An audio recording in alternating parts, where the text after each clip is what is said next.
All right. Well, today the topic is launch of love. And what that means is it's really about expanding within ourselves and allowing the essence of us to be seen, to be heard, to be felt. And as we do that, we actually create a space where we are able to give that out in the world. Remember, you can only give what you have. So if there's no self-love, there can be no gift of love. We can try, we can fake it till we make it. But the truth is, we really have to sit in that idea of love and allow it to expand in us. So beginning this journey, we want to understand the foundations of love and discover how it starts within and then radiates outward, setting a stage for deeper connections and a more compassionate life for ourselves, but also a more compassionate world. So there are four immeasurable minds. Now, this is coming out of the Buddhist tradition. And there is loving kindness, there's compassion, there's joy, and there is equanimity, the desire to accept everything and not to discriminate. So when you love because living beings need your love, not because someone belongs to your family, your nation, your religion, then you are loving without discrimination and you're actually practicing true love. How does that sound? Ready to practice some true love? Something that expands and grows and creates beauty in our world, something that makes everyone and everything seem just a little bit brighter, a little bit better. Well, it's important that we dwell on these elements. Remember that you are living in the most beautiful, peaceful, and joyous country in the world right now, at least from my perspective. If someone asks your address, you can just say, Homes of Brahma, also known as the four immeasurable minds of love, compassion, joy, and equanimity. So there's 5-star hotels that cost more than $2,000 a night. Yet the abode of Brahma offers more happiness than these. In a 5,000-star hotel, a place where you can learn to love and be loved. So when we learn to totally accept who we are, when we allow ourselves to be in that place of real self-love, when we awaken to the idea that there is a power and presence in the universe that is everywhere, it's all powerful. We start to understand the essence of who we are and the power that we possess. So the science mind point of view is, if God is all there is, and if God is love, why then would we discriminate and say something or someone is not God or love? Why would we put any conditions on loving the very expressions of God outside of ourselves, or of spirit outside of ourselves? Why would we do that? And we do sometimes, don't we? We look at somebody walking down the street and we'll make a comment, right? We'll see somebody else doing something and we'll go, oh, why are they doing that? We'll make comments, we'll make judgments. But when we're coming from this very deep loving place, we don't do that. The four immeasurable minds in Buddhism are expressions of God that we can all practice in a greater way each day, and they fit totally in with the science of mind. Loving kindness, compassion, joy, and equanimity. Easy, right? Sound easy? Alana, you could do that? You're always loving and kind and joyful. I know that about you. So these are all states of mind that we attain, rather they're practices that make our lives more open and available to the law, and allowing that to then flow through us in a really easy and beautiful way. So the four immeasurable minds are practices that can launch us into a deeper understanding and embodiment of love. So I want you to think about, I hear all kinds of stories. It's a joy in my profession. I hear all kinds of stories. And it's interesting the things that we believe. Because we believe things not because they're factual or true. We believe them because there's something inside of us that has convinced us that this is in fact true. Right? I remember somebody saying that, whenever they cooked a fish, they would chop off a certain portion of it, the head, the tail, of course, but more than that, they would actually cut a good third of it away and then put it in the pan to fry it.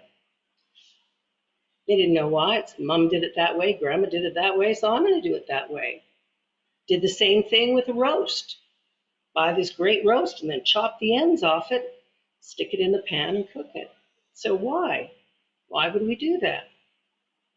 Well, one day, this young woman decides to ask her grandmother, why? Why do we cut that off? Why do we do that? And she goes, oh, I just didn't have a big enough pan. So it wasn't that it made the food better. In fact, it was quite wasteful. But it was what she did to accommodate the size of the pan that she had. But we will carry that forward thinking it is something that we have to do for the sake of the recipe. No, we don't. We don't have to do that. We don't have to do that. I remember I was running for city council in Calgary many, many years ago. And I was invited to speak at one of the temples of Islam. And so, I was dressed in traditional clothes. One of the women dressed me, and of course, scarf over my head. And when we went in, it was really interesting because, women sat on one side, men sat on the other. And they gave us this food when we arrived. And it was like a handful of, almost reminded me of like oatmeal or something, but it was quite tasty. I really liked it. So grab some of that. I don't know if they do that anymore, what with COVID, but anyway, they would grab a handful out and hand it to you, and then you would eat it.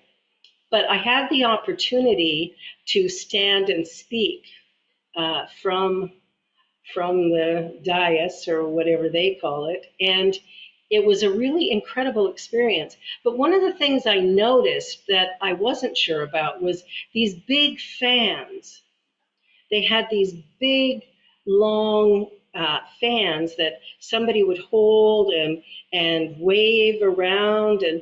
And so I asked my friend who took me, I said, why are they doing that? And she said, well, it's a tradition from many years ago when they had to keep the flies off of the leader of the organization. But because it's tradition, it's still happening. Now, there's no flies in that sanctuary, but I'll tell you, those things are still going. So when we look at what we believe about life and what we believe about each other, what we want to do is pause for a moment and just ask the question, is this true? And maybe it is, and maybe it isn't, but it's a good idea to explore what it is we believe, explore these things inside of us. The Buddha taught that it is possible to live 24 hours a day in a state of love. Every movement, every glance, every thought, and every word can be infused with love, and that comes from Thich Nhat Hanh. This is our work, consciously infusing every moment we can with love. So how do we do that? We do that by honoring ourselves, which means if we say we're going to do something, we do it, right? We honor what we say we're going to do for us. And every day that we honor that, we begin to trust ourselves more. The more that we trust ourselves, the more that we will be willing to trust others in the world around us. So making sure that we are practicing every day some aspect of this is a really good idea. So Thich Nhat Hanh said, if we learn ways to practice love, compassion, joy, and equanimity, we will know how to heal the illness, now get this, the illness of anger, the illness of sorrow, the illness of insecurity, the illness of sadness, the illness of hatred, the illness of loneliness, unhealthy attachments. See, practicing this heals all of that. So what do we want to do with our lives? What would we like to do moving forward? So loving kindness is pretty easy. And you can repeat this. This is a little phrase, a little Buddhist prayer that I really like. May all beings experience acceptance, trust, sufficiency, and safety. May all beings experience acceptance, trust, sufficiency, and safety. All beings. So this includes those people you don't like, the friend that betrayed you, the neighbor that upset you, the politicians you might be a little upset with, or a lot upset with. Whatever it is, we want to make sure that we're saying, may all beings experience acceptance and trust. Compassion. So when you see someone struggling, regardless of the details known or unknown, quietly say to yourself, I see your struggle and suffering. I have also struggled and suffered. I extend my heart of care to you. As I know this does not feel good, may your struggle and suffering pass soon. Again, this is the Buddhist way of sharing compassion, and we would use spiritual mind treatment. And we might say, I see you, I love you, I accept you, right? We come from just slight different words. Joy. Start the day with a question in your meditation. What joy may come today? What joy may come today? Not in an attempt to plan it, but rather to open to the possibility of joy. Because it's always here. It is a natural state of our being. And if we will just let ourselves, it will just flow up and out. But it comes from a place of, kind of understanding, it is what it is. If we look at life from a place of just it is what it is, rather than judging it as good or bad, what happens is we can actually open up to a greater sense of possibility for something good to come of that. And when we live from that place, joy is really easy, really, really easy, because it's a natural part of our being. Equanimity. As often as you can state quietly in your mind, at this moment, I trust Spirit as the source of my supply. Ooh, it's not your boss. You think it's your boss, it's not your boss. It's not the government. It isn't your spouse. Spirit, God, the universe is your source. That is the source of your supply. Whether or not you have proof of this, make this claim to make a sense of even mindfulness and trust so that you can live from that place of knowing that all that I have need of is right here where I am. What a great thing that brings to you. Okay, and then finally, it's acceptance. So where in life are you unaccepting of life as it unfolds? So for me, it's when my face and head sweat. I hate it. So I have to learn how to just accept. So it does not require that you like every circumstance or agree with every experience. It is about acknowledging reality as it is rather than as you wish it to be. So are you willing to say yes to the reality of life? Hello. Yes. Okay. Then yes does not mean resignation. Rather, it opens the door to freedom. A freedom from resistance and judgment and inner turmoil that keeps us separated from love. And in this place of acceptance, we can find spaciousness to move with whatever challenges kind of come our way. So I want to invite you to practice love, not as a comforting phrase, but as a lived reality. So if somebody's sitting beside you crying, what are you going to do? No.